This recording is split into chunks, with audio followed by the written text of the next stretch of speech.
keputusan. Jadi nanti kasusnya niku berkaitan dengan dilema etika sama kehidupan moral. Dilema etika.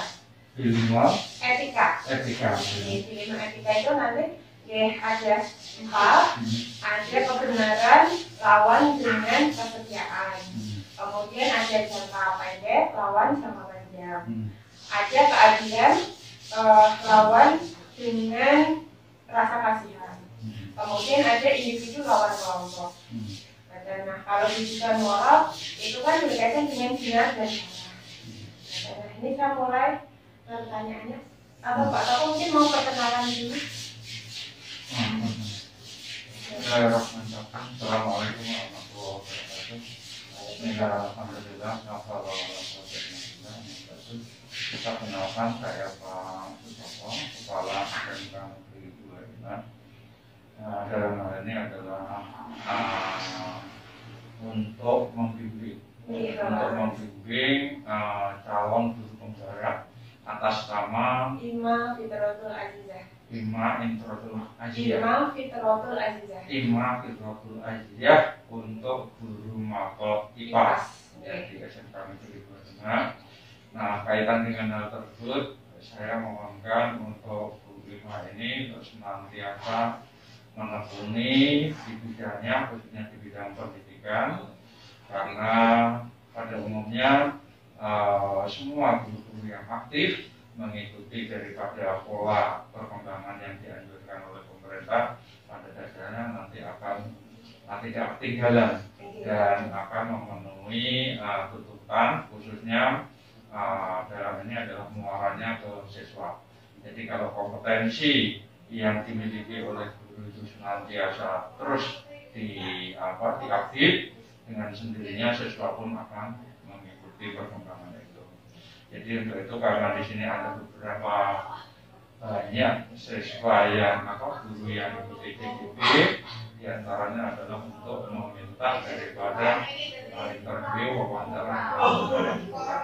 Saya sangat antusias sekali, saya sangat partisipatif sekali, dan menjunjung tinggi daripada kelompok guru yang ikuti DGP.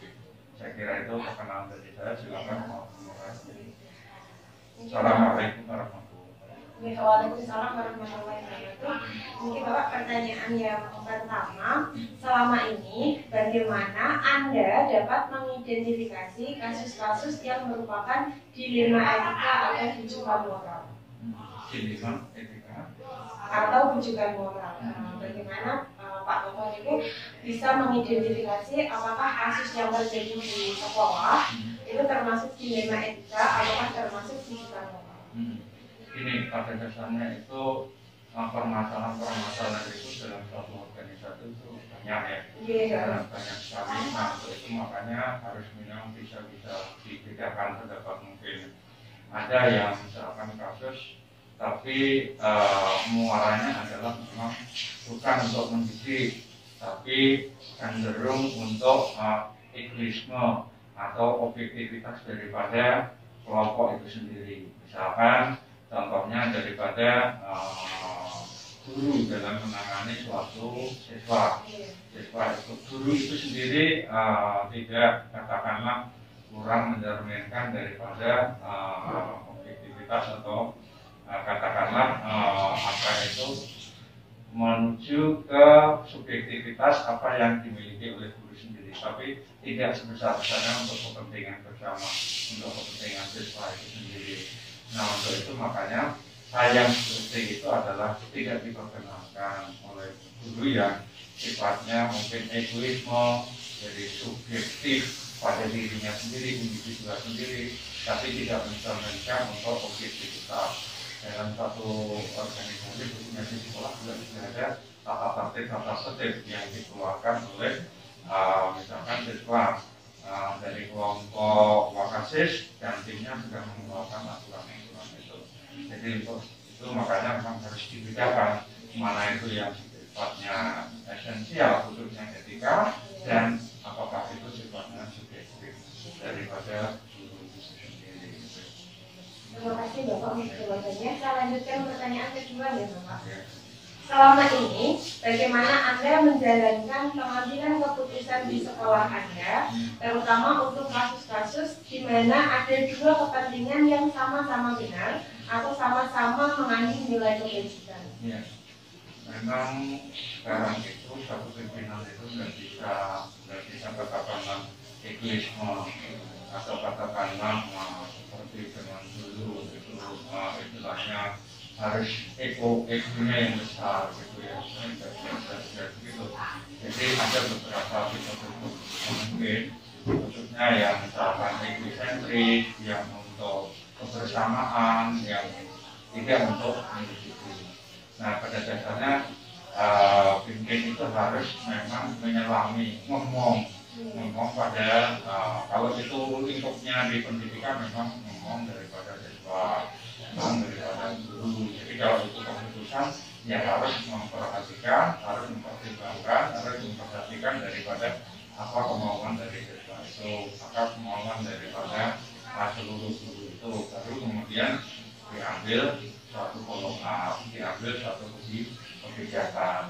Jadi kalau misalkan ini tapi misalkan ada suatu notin atau SE, surat edaran atau nota dinas, bentuknya begini, kemudian diambil berdasarkan kemauannya kepala sekolah sendiri. Nah itu kan makanya harus di diskresi, dilanjutkan, ditindaklanjuti oleh siswa, oleh sekolah atau siapa yang dituju itu, kemudian kita memperhatikan apa kemauan mereka. Pertanyaan yang ketiga, Bapak, langkah-langkah atau prosedur seperti apa yang biasa Anda lakukan selama ini? Prosedur dalam pengambilan keputusan. Iya, itu makanya kita memperhatikan arus bawah, Jadi arus bawah itu kemauannya kita evaluasi. Maunya begini misalkan dari siswa, kemudian dari misalkan pakar kesiswaan, misalkan prasarana, manajemen mutu, kemudian dari kurikulum, misalkan sesuai dengan bidang tugasnya masing-masing. Nah, kemauannya itu bagaimana? Jadi step by step kita dengarkan dari bawah, kemudian kita evaluasi apakah benar atau enggak. Kalau memang tidak cocok, ya mestinya kita luruskan. Pertanyaan keempat, hal-hal apa saja yang selama ini Anda anggap efektif dalam pengambilan keputusan pada kasus-kasus di lima etika? Yang efektif itu biasanya saya untuk mengambil suatu keputusan itu apabila memang sulit, memang saya dekati secara pribadi gitu ya. Kalau memang secara pribadi saya dengarkan permasalahan pribadi wakaf, apikya dan lain-lain itu saya dengarkan dulu ya. Tapi apabila memang itu sudah cukup, kemudian saya evaluasi dan memutuskan. Tapi apabila memang tidak cukup, saya mengeluarkan untuk kita ajak semacam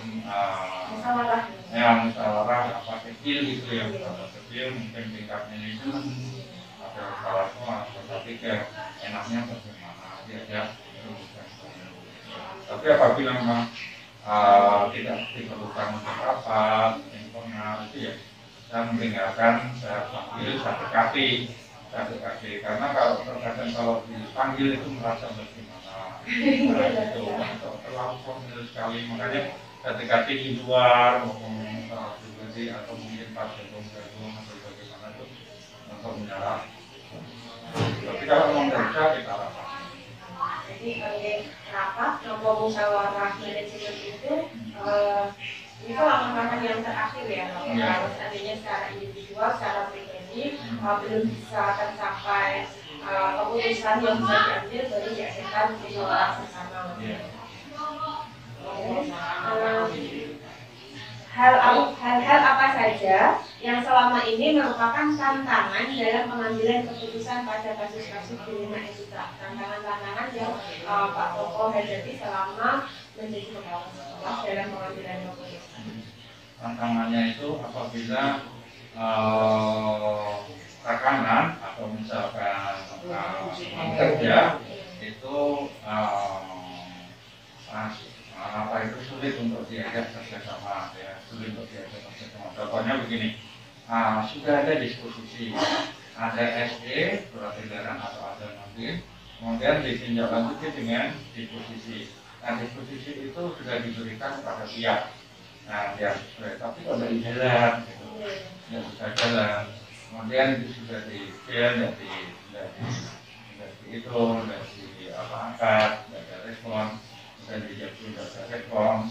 Nah, yang kayak gitu kan harus kita mau tidak mau harus mengambil keputusan yang lain. Mungkin diambilkan setapnya atau mungkin relasi yang lain agar jalan. Karena kalau yang begitu itu yang kemudian kita terus diam, dia akan jalan suatu organisasi, satu manajemen itu. Maka apabila memang satu tugas diberikan pada pihak tertentu sesuai dengan tupoksinya, kok memang bisa jalan, memang kita harus tidak boleh marah, tidak boleh emosi, tapi coba dihubungkan atau diberikan ke pihak yang lain untuk bisa membantu. Kalau memang itu bisa berjalan, ya mungkin besok lagi pada dia lagi supaya yang sulit itu apa itu kandas. Artinya kandas itu jalan di tempat itulah tidak bisa itu. Tidak berkembang gitu. Iya. Apakah Anda memiliki sebuah kata-kata atau jadwal tertentu? Apakah Anda memiliki sebuah kata-kata atau jadwal tertentu? Kata-kata, jadwal tertentu dalam sebuah penyelesaian kasus dilema etika. Apakah Anda langsung menyelesaikan di tempat atau memiliki sebuah jadwal untuk menyelesaikannya? Bentuk atau prosedur seperti apa yang Anda jalankan? Jadi apakah Pak Tokoh itu memiliki jadwal khusus dalam penyelesaian sebuah kasus atau permasalahan selama menjadi kepala sekolah? Kemudian bentuk atau prosedurnya itu kurang lebih seperti apa? Apakah Anda memiliki sebuah tata cara atau jadwal tertentu dalam sebuah penyelesaian kasus dilema etika? Apakah Anda langsung menyelesaikan di tempat atau memiliki sebuah jadwal untuk menyelesaikannya? Bentuk atau prosedur seperti apa yang Anda jalankan? Artinya seorang pemimpin itu mempunyai satu tipe untuk hal ini adalah memang harus dijadwalkan. Artinya memang harus mengambil waktu atau timing yang tepat, misalkan untuk menyampaikan sesuatu. Misalkan ini bisa, kalau memang bisa didengar bersama melalui apel pagi, karena sekarang ini apel pagi itu istilahnya kita adakan 1 minggu sekali. Nah, saat itulah misalkan kesempatan untuk bisa ngomong bareng untuk bisa menyampaikan bersama seluruh daripada, karena itu kebersamaan seluruh daripada fungsi-fungsi yang ada, apakah wakil, kemudian K3, kemudian dari pengambil keputusan yang lain, BKK barangkali, PGRI barangkali, apa itu sebenarnya wakil barangkali, lembaga-lembaga itu bisa pada memberikan satu masukan pada waktu apel pagi itu. Ya lumayan deh gitu. Jadi untuk itu makanya ada semacam waktu, ada semacam timing untuk bisa dibicarakan, dilontarkan kepada siapa yang harus diberikan satu masukan. Adakah seseorang atau faktor-faktor apa yang selama ini mempermudah atau membantu Anda dalam pengambilan keputusan dalam kasus-kasus dilema etika? Apakah dalam Bapak mengambil sebuah keputusan, adakah seseorang yang membantu panjenengan dalam proses pengambilan keputusan itu? Iya, memang harus tidak boleh sendiri, itu memang harus didengarkan daripada bawahan-bawahannya. Jadi bawahan-bawahan itu bisa membantu tingkat kecil apapun, karena kita manusia biasa itu sampai dengan misalkan satpam, tukang kebun, kemudian serta sampai dengan misalkan K3 atau wali, mungkin juga waka, itu semua adalah punya kelebihan masing-masing. Jadi tidak boleh egosentris untuk kemudian diambil sendiri, nanti harus diberikan suatu teman barangkali itu apapun dia punya pertimbangan. Untuk itu makanya kita sesuai dengan misalkan saya pergi harus ditemani oleh driver.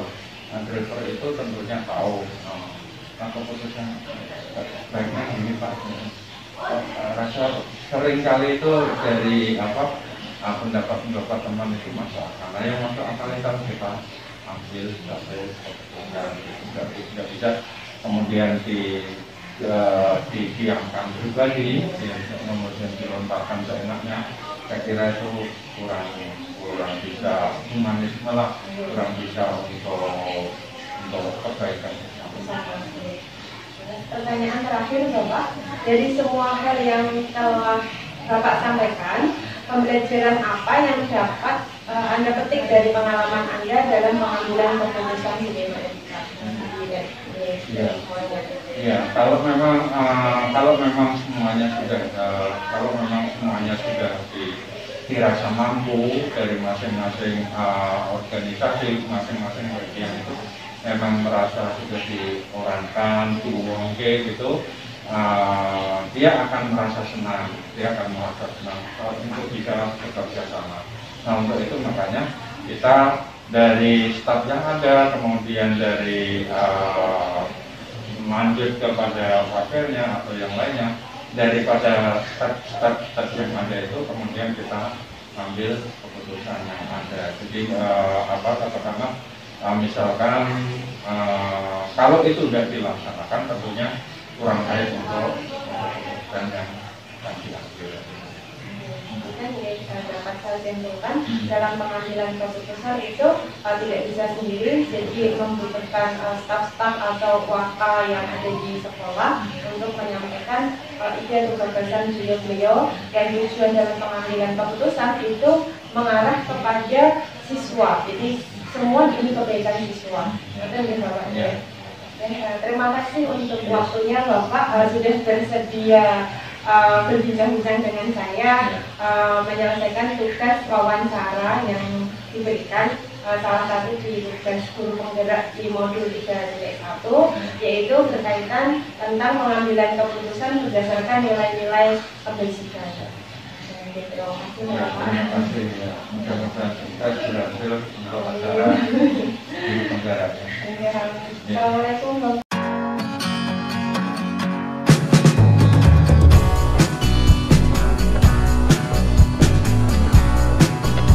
Assalamualaikum warahmatullahi wabarakatuh. Waalaikumsalam warahmatullahi wabarakatuh. Maaf Bu Neha, sebelumnya saya dari SMK Negeri 25, Ibu Ima Fitratul Azizah, calon guru penggerak angkatan 5. Oke, saya kesini mau wawancara dengan Ibu berkaitan dengan pengambilan keputusan yang berkaitan dengan nilai-nilai kebasikan. Ya, monggo. Ibu Neha ada waktu buat saya wawancara kan? Ada Bu. Oke, terima kasih. Begini Bu, panjenengan kan saat ini menjabat sebagai kepala sekolah di TK Platesan ya. Pertanyaan yang pertama, selama ini bagaimana Bu Neha itu dapat mengidentifikasi sebuah kasus itu termasuk dilema etika atau termasuk rujukan moral? Dalam mengidentifikasi kasus-kasus itu, yang pertama kalau misalkan kasusnya itu ada pilihannya benar, yang lain juga benar, maka itu namanya masuk kategori dari dilema etika. Tapi jika kasus itu kok ada jawaban yang benar dan salah, itu masuk dalam kategori rujukan moral. Berarti patokannya dalam kasus itu apakah benar-benar semua atau apakah ada benar salah? Ya. Pertanyaan lanjutan ya Ibu ya. Selama ini bagaimana Bu Neha menjalankan pengambilan keputusan di sekolah, terutama untuk kasus-kasus di mana ada dua kepentingan yang sama-sama benar, kemudian atau sama-sama mengandung nilai kebajikan. Jadi ada kasus yang di situ ada dua kepentingan yang sama-sama benar, sama-sama mengandung nilai kebajikan. Identifikasinya sebenarnya kita tercari dulu permasalahannya seperti apa. Kalau memang itu dalam kategori yang ini benar-benar masuk dalam kategori dilema etika atau mungkin harus benar-benar ditanggulangi, ya itu segera kita selesaikan. Menjalankan pengambilan keputusannya bagaimana Bu? Itu menjalankan keputusannya dengan kita menggunakan rasa kemanusiaan mungkin, atau mungkin dengan rasa tanggung jawab, atau mungkin dengan rasa kita sebagai teman, rasa simpati, kasihan, seperti itu. Berarti lebih ke rasa kemanusiaan ya, dilihat dari rasa simpati dan juga empatinya. Langkah-langkah atau prosedur seperti apa yang biasa Bu Neha lakukan selama ini? Sebetulnya kalau dalam mengambil keputusan apapun kan kita harus perlu tahu dulu kasusnya seperti apa, kemudian pelakunya siapa, terus bisa terjadi karena apa, gitu kan tuh. Kemudian kita mengumpulkan fakta-fakta itu, kalau sudah terkumpul semua, kita diskusikan dengan guru-guru atau dengan pihak-pihak yang terkait untuk menangani masalah tersebut. Itu baru nanti kita bisa mengambil keputusannya. Oke, berarti melihat fakta yang relevan dulu, mencari sumber-sumber kebenarannya ya Bu ya. Kemudian kalau kita sudah mendapatkan semua fakta yang relevan, baru nanti dimusyawarahkan atau didiskusikan dengan staf-stafnya Ibu dan juga Bapak Ibu guru yang lain. Baru nanti keputusannya diambil seperti apa. Gitu. Berarti keputusan berdasarkan musyawarah mufakat ya Bu ya. Berikutnya Ibu, hal-hal apa saja yang selama ini Anda anggap efektif dalam pengambilan keputusan pada kasus dilema etika? Kalau dalam dilema etika itu kita langsung ke permasalahannya. Misalkan masalahnya mengenai etika tata krama atau mungkin etika sebagai guru, berarti kita menentukan. Kalau dalam teguran kok masih tidak dihiraukan, berarti peringatan, baru kemudian ditindaklanjuti lagi. Step by step ya, dari yang paling halus dulu, yang ringan, yang halus, kemudian kok masih tidak ada perubahan, sedikit dipertegas. Terus apa saja tantangan Ibu dalam mengambil keputusan? Tantangannya bermacam-macam Bu. Misalkan kalau memang masalahnya itu menyangkut anak didik, kita kan juga hubungan dengan orang tua juga, itu perlu kehati-hatian juga ya. Terus kalau misalnya dengan teman sejawat itu juga sama, jadi kita perlu berpikir secara maksimal. Misalkan kalau permasalahan ini diselesaikan secara apa, dengan bagaimana supaya tidak menyakiti yang lainnya. Apakah Bu Neha itu memiliki sebuah jadwal tertentu dalam penyelesaian kasus dilema etika ini? Kemudian ketika menyelesaikan kasus itu langsung di tempat, ataukah Bu ya? Ada sebuah jadwal yang jangka panjang untuk menyelesaikannya? Kalau untuk jadwal tidak ada Bu, karena kan setiap masalah kan kondisional ya, berbeda-beda. Mungkin ini bisa terjadi sekarang atau mungkin besok. Kalau kita jadwalkan kan nggak mungkin masalah itu dijadwal ya. Jadi seketika itu kalau misalkan ada permasalahan, kalau misalnya masalahnya itu ringan, kita selesaikan di tempat saat itu juga. Tetapi kalau memang masalahnya agak berat ya, kita perlu jangka waktu supaya permasalahan tersebut penyelesaiannya tidak menyakiti siapapun. Baik untuk semua kalangan ya, baik untuk instansi TK Latansa, baik untuk Bapak Ibu guru, baik juga untuk orang tua, untuk orang tuanya juga. Terus adakah seseorang atau faktor-faktor yang membantu Bu Neha dalam pengambilan keputusan berkaitan dengan kasus-kasus dilema etika tadi? Ada Bu. Kalau kita sebagai kepala sekolah kan tidak bisa mengambil kebijakan sendiri ya. Kalau misal kasus ringan ya kita selesaikan intern dengan dewan guru, wakil kurikulum dan yang lainnya. Misal dengan orang tua, anak didik seperti itu. Tapi kalau memang untuk kasus yang agak berat, berarti kita lebih ke ketua yayasan sebagai penasehat. Jadi kita perlu apapun yang kita ambil itu sepengetahuan dari yayasan. Pertanyaan terakhir Ibu. Seru sekali ngobrol dengan jenengan Ibu. Wawasannya sangat luas. Dari semua hal yang sudah Bu Neha sampaikan, pembelajaran apa yang dapat Bu Neha peroleh dari pengalaman dalam panjenengan mengambil sebuah keputusan tadi? Pembelajaran yang dapat saya ambil itu setiap ada permasalahan itu kita tidak bisa menyelesaikan secara tergesa-gesa. Jadi harus dipikirkan masa-masa apa nanti keputusan saya itu akibatnya seperti apa, atau mungkin merugikan tidak, atau mungkin menyinggung tidak, itu yang saya dapat ambil dari situ. Berarti memang Bu Neha ini dalam pengambilan keputusan itu melihat dari apa Bu, prinsip yang end best thinking ya, jadi hasil akhir, tidak boleh ada pihak yang tersakiti ataupun dirugikan. Kemudian harus bisa menguntungkan semua pihak, baik itu wali murid atau orang tua, anak didik murid itu sendiri, kemudian dewan guru, kepala sekolah, yayasan ataupun juga lembaga. Gitu. Terima kasih waktunya Bu Neha. Ya, subhanallah sekali Bu jawabannya. Maaf ya Bu ya, mungkin tidak terlalu lancar gitu. Sama Bu. Terima kasih Bu. Sama-sama Bu.